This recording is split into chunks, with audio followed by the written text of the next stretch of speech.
Trnt had Lord Argument take his men out and do battle with them, and many men died on both sides. Then the Christians retreated back into the city, while the Moors pounded on the gates with their lances.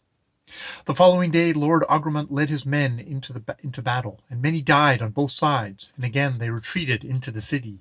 Trnt was troubled that he could not take part, and that they were losing men, and he told the king, "Sir, I don't think we should go out and do battle so often. We're only losing men." And so they waited until Trnt was healthy again.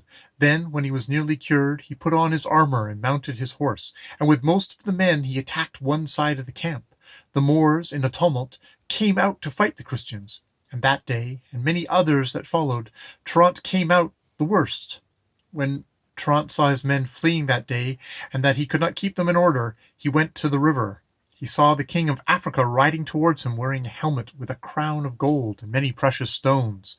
His saddle was silver and his stirrups gold, while his juba was crimson and embroidered with large oriental pearls. When the king saw Trnt's troubled face, he approached him and said, "Are you the captain of the Christians?" Trnt did not reply, but instead looked at his men who had left him, and all the dead bodies and banners scattered over the ground.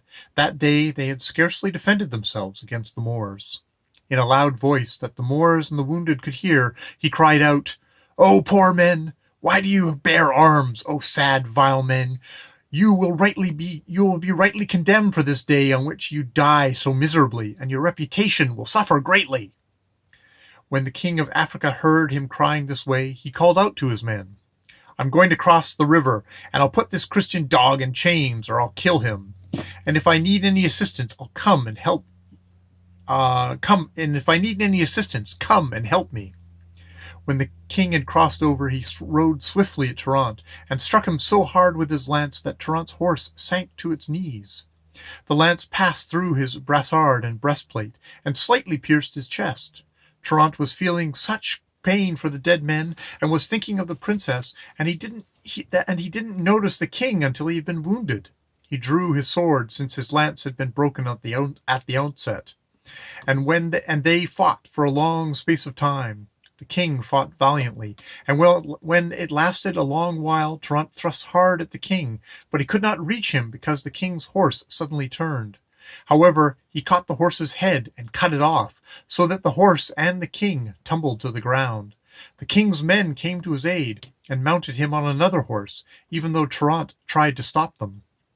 When Trnt realized that he could not hold out any longer, he seized a Moor and took away his lance.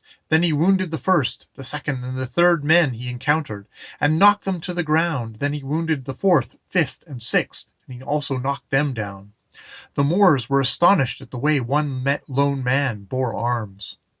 Lord Argument was at a window in the castle, and he recognized Trnt by the coat of his arms, and saw that he was fighting alone. And he cried out, "Men, go quickly and help our captain. He's about to lose his life." Then the king went out with the few men he had. Trnt was wounded in 3 places, and his horse had been struck many times. For this reason Trnt was forced to retreat, but he did so against his will, and they pursued him right up to the gates. The doctors arrived and had Trnt's armor removed, and they found many wounds, including 3 that were very dangerous. When the Moors saw that the Christians had withdrawn inside the city, they tightened the siege and crossed over the river.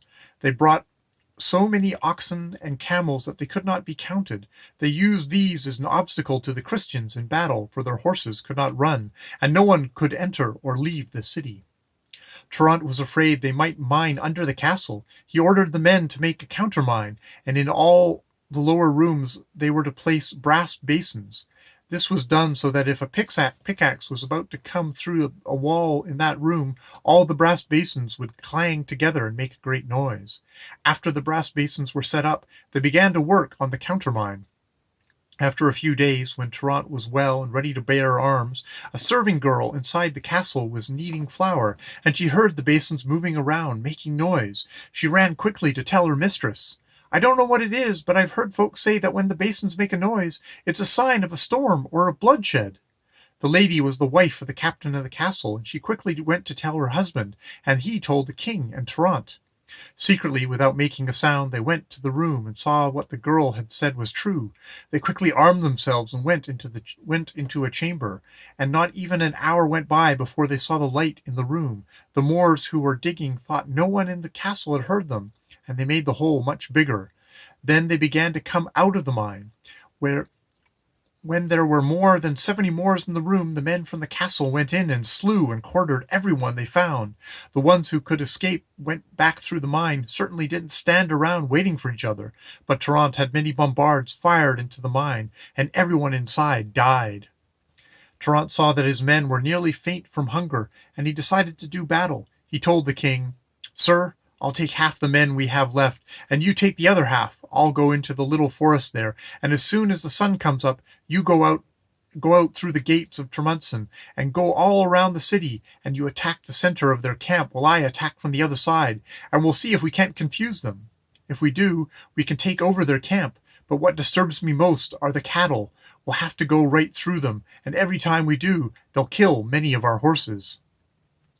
A Genoese who had been a slave on Trnt's galley when the ship went down spoke up. His name was Alamedixter, and he was a very discreet man and was knowledgeable about many things. He said, "Captain, do you want me to make all the cattle run off so that there won't even be a sign of one around?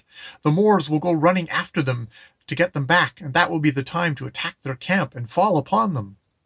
"If you could do that," said Trnt, "upon Karamisa's name, I promise I will make you a great lord and give you villas and castles and a great inheritance."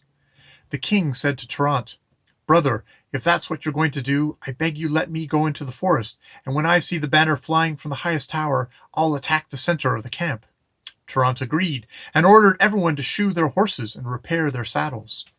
The Genoese took the hair of many goats and mutton fat, and he crushed it all together and put it in a shallow pan, and he filled more than 70 of them. Right at the hour of midnight, the king went into the forest without any of the Moors seeing him. Alamedixer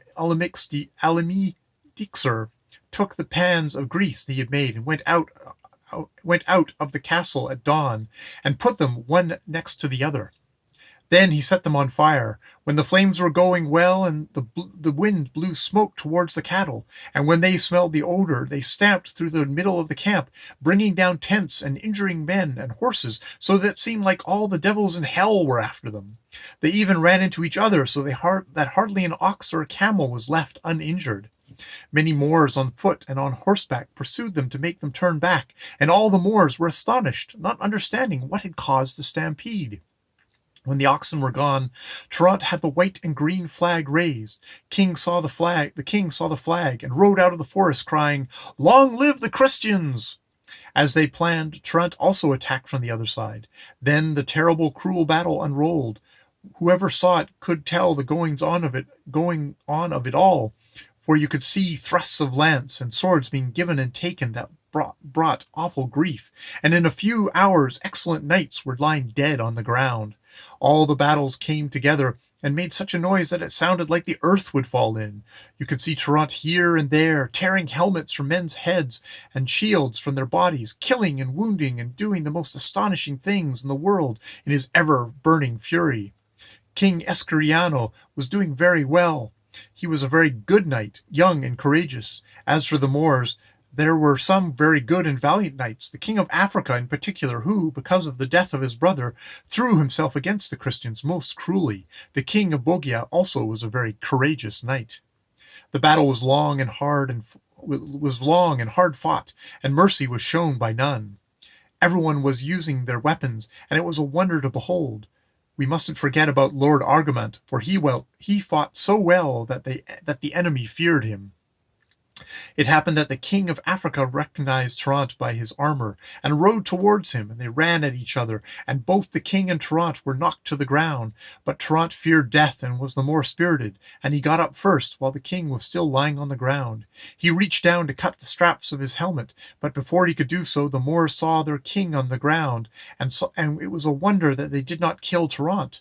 They pulled him off the king's body 2 times and threw him on the ground. When Lord Argument saw Trnt in such great danger, danger, he rode over to him and saw that the camp commander was doing everything he could to kill Trnt. Lord Argamont turned to the commander, and they engaged in such a hard-fought battle that every blow intended to bring death. One of them to defend Trnt, the other to try to attack him, and both of them were badly wounded. Alamedixer was near and cried out in alarm. King Escriano raced into the tumult and saw the king of Bogia standing over Trnt, about to cut off his head. These two kings were brothers, and King Escriano recognized his brother, but still, when he saw Trnt in that situation, he immediately thrust his lance into his brother's back so powerfully that it went right through his armor and came out the other side, piercing his heart, and the king of Bogia fell to the ground, dead. Then the battle grew more cruel than it had ever been before, and on that day many men from both sides died.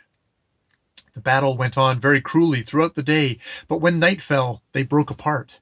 The Christians went back into the city very happily because they had been victorious on the field. They knew for a certainty that 3 kings had died in the battle: the king of Bogia, King Gerber, and the king of Granada. Among the wounded, mention is only made of the king of Damascus and the king of Tana.